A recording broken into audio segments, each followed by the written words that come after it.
إن الحمد لله نحمده ونستعينه ونستغفره ونعوذ بالله من شرور أنفسنا ومن سيئات أعمالنا من يهده الله فلا مضل له ومن يضلل فلا هادي له وأشهد أن لا إله إلا الله وحده لا شريك له وأشهد أن محمدا عبده ورسوله أما بعد فإن خير الحديث كتاب الله وخير الهدي هدي محمد صلى الله عليه وسلم وشر الأمور محدثاتها وكل محدثة بدعة وكل بدعة ضلالة وكل ضلالة في النار. أعوذ بالله من الشيطان الرجيم. يوم نقول لجهنم هل امتلأت وتقول هل من مزيد وأزلفت الجنة للمتقين غير بعيد هذا ما توعدون لكل أواب حفيظ من خشي الرحمن بالغيب وجاء بقلب منيب ادخلوها بسلام ذلك يوم الخلود لهم ما يشاءون فيها ولدينا مزيد. حاضرین جمعہ،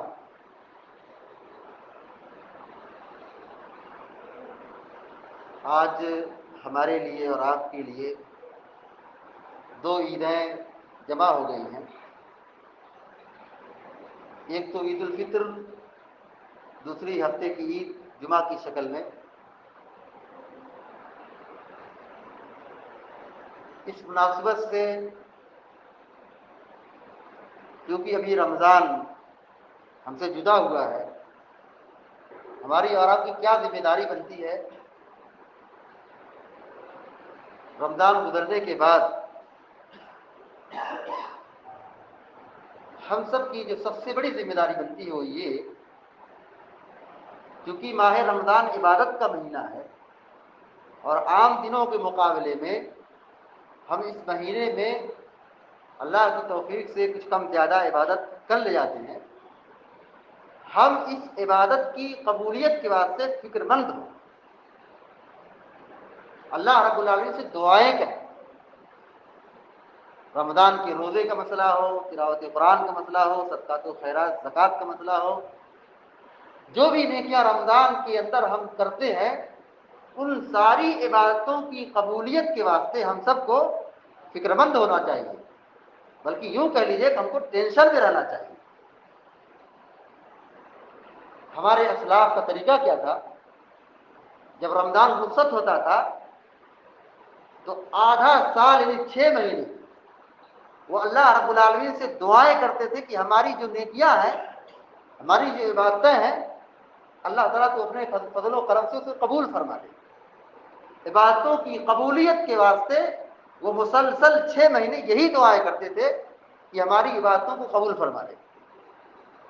اور جب رمضان 6 مہینہ باقی رہتا تھا تو اللہ رب العالمین سے دعا کرتے تھے کہ ہم کو رمضان نصیب فرمائے، رمضان تک پہنچا دے.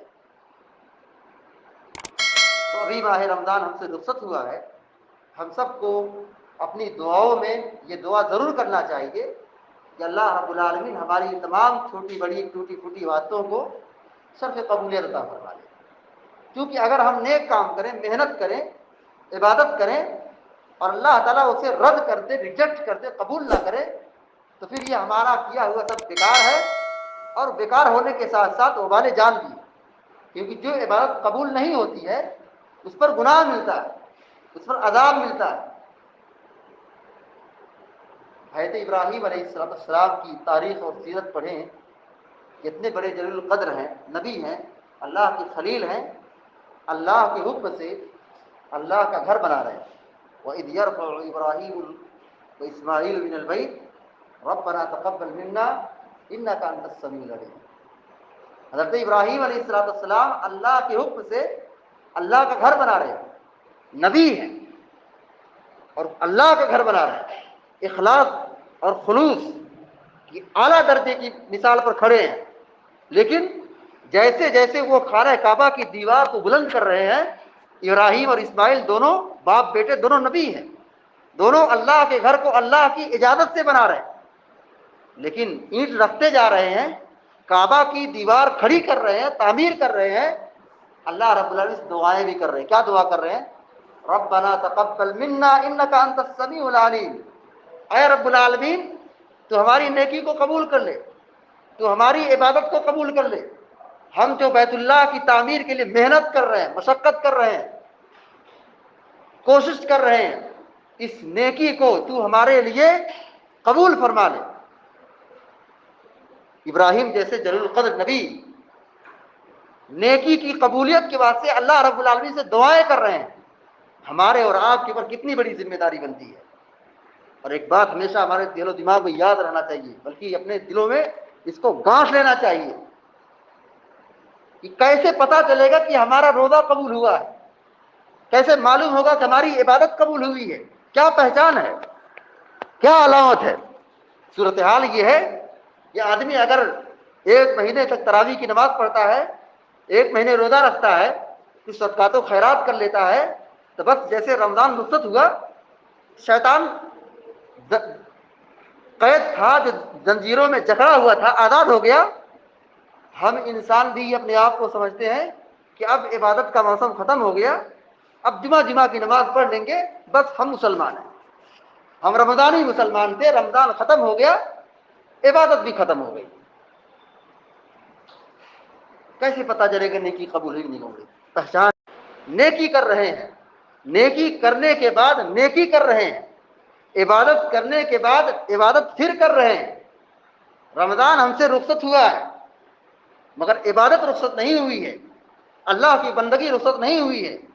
جو رب ہمارا رمضان میں تھا وہی رب آج بھی ہے، اسی کی بات ہمیشہ ہونی چاہیے.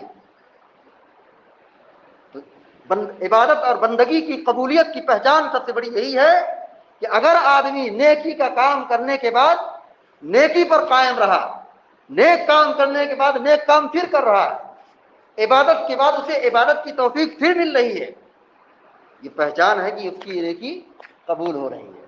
اگر آدمی نیک کام کرنے کے بعد بگڑ جائے، نیکی کا کام کرنے کے بعد بگڑ جائے، یہ پہچان ہے کہ اس کی عبادت قبول نہیں ہوئی ہے، یا اس کی عبادت قبول نہیں ہو رہی ہے، یا اس نے عبادت کو عبادت سمجھ کے نہیں کیا بلکہ رسم سمجھ کر کے وہ کام کیا ہے. اللہ کے نبی علیہ السلام رمضان کی رخصت ہونے پر کیا کرتے تھے؟ نمبر 1 فطرہ ادا کرتے تھے. جبکہ آپ کا معمول یہ تھا کہ ماہ رمضان میں آپ صدقات و خیرات بہت زیادہ کرتے تھے. رمضان رخصت ہوا ہے، فطرہ نکالتے، صدقہ کرتے تھے، 2 رکعت عید الفطر کی نماز پڑھتے تھے، اس کے بعد شوال کا 6 روزہ رکھتے تھے.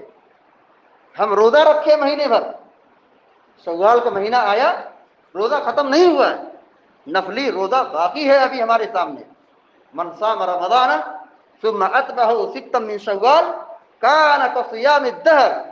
جو آدمی رمضان کا روزہ رکھے پھر ماہ شوال میں 6 روزہ اور رکھے، نفلی روزہ ہے، پیارے نبی علیہ السلام یہ کہتے ہیں گویا کہ اس نے پورے سال روزہ رکھا ہے. تو عبادت کا موسم ختم ہوا ہے، رمضان کا مہینہ ختم ہوا ہے، لیکن جو اللہ کی بندگی اور عبادت ہے وہ مکمل ختم نہیں ہوئی ہے. شوال کے اندر بھی عبادت ہے، ذوالقعدہ کے اندر بھی عبادت ہے، ذوالحجہ کے اندر بھی عبادت ہے. سال کے 12 مہینے میں جب تک ہماری سانس چل رہی ہے تب تک ہم کو رب کی بندگی کرنی ہے. اللہ رب العالمین نے یہی کہا وَاعْبُدْ رَبَّكَ حَتَّى يَأْتِيَكَ الْيَقِينُ. تم اپنے رب کی بندگی کرو یہاں تک کہ موت آ جائے.